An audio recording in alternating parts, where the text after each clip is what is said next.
Sadakaja e fitrit ose lëmosha e përfundimit të agjërimit është një sadaka, një lëmoshë e detyrueshme e cila duhet të jepet para faljes së namazit të Fitr Bajramit.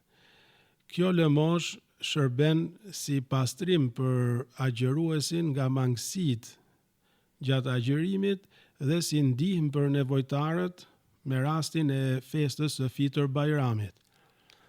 Vlera e kësaj lëmoshe për këtë vit është 4.000 lekë të vjetra. Mund të jepet në lek, mund të jepet dhe në ushqim gjithashtu, si të jetë më e lehtë për dhënësin dhe më e dobishme për nevojtarin. Kjo lëmosh duhet të jepet për çdo individ të familjes.